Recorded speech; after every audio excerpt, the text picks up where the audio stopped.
the most difficult things for real estate professionals is it can tend to be kind of a lonely job, right? Mm-hmm. You're really an individual contributor producer. And in order for you to be successful, you've got to be really out in your community. Okay. And so as we look at connecting member to member here, this is really the power of what we're trying to unlock for the Institute's members.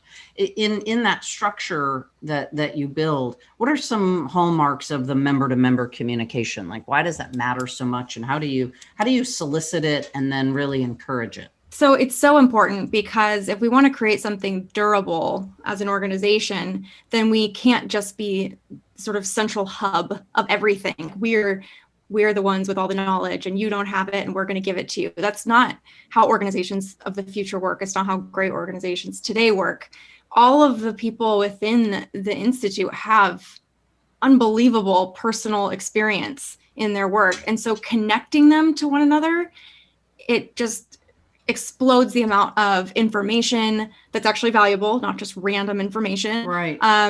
Advice, support. Social support is a big part of, especially a really isolated job. It's important to have a kind of safety social support net.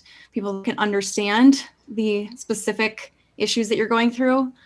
So all of that is key. And then in terms of soliciting that, I think Tami is a perfect example of the ideal situation. Right. I keep telling people this when they ask me about the Institute and why I see it working really, really nicely here.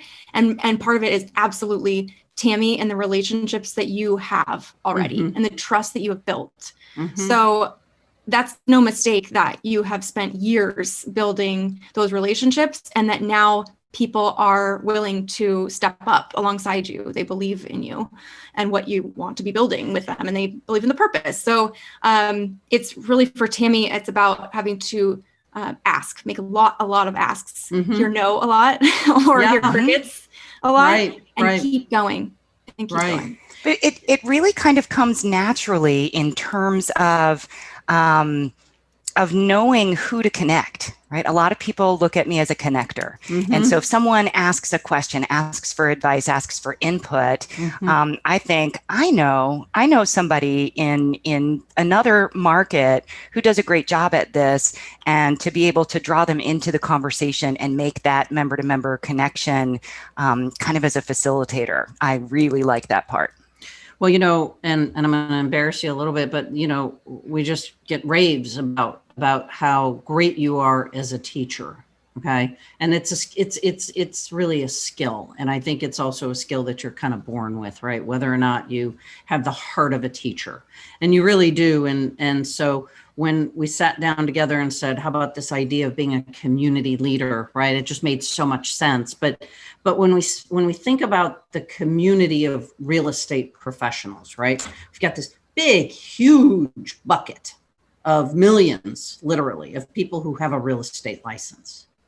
And what the Institute brings is this idea that then we have this group of ambitious folks who say they want to belong to something that's different or makes it feel a little bit smaller.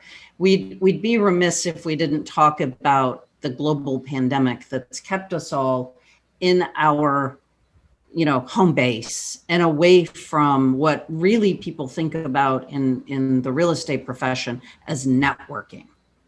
This face-to-face, I've got to sit down with someone to have a cocktail or have a cup of coffee. And the thing that we're striving to do here is bring that sentiment into this online community, right? It's a big lift for sure. But let's talk about that. Let's talk about how, Tami, you've been a real estate professional for, is it over 20 years now? 19 years. 19. And you know what I mean, right? Like, it's all about the big conferences and the big events and gosh, we have Leaders in Luxury, which is so much fun and such a great event, and we just couldn't have it. Okay. And so how do we, to what Carrie said, explode this world, not just for the people who can be in a room together, but how do we make this so that people can all feel like they are? So I think the way that the community functions is in such a separate space that it fosters a feeling of togetherness, right? Okay. Mm-hmm. So the vehicle itself assists with that, and then being able to help each other grow. Those are the things that make the results that have the impact and the meaning, and make our members want to continue to participate and really build those relationships. And often it starts with an introduction, right? So kind of as I was mentioning before, of making introductions of someone who can be helpful in a certain way, well, that all of a sudden is functioning in the same way that you expand your networks in an in-person environment. Hey, Joe, do you know Susie? You guys should know each other, right? And this is a great space to actually do that, even in a virtual environment.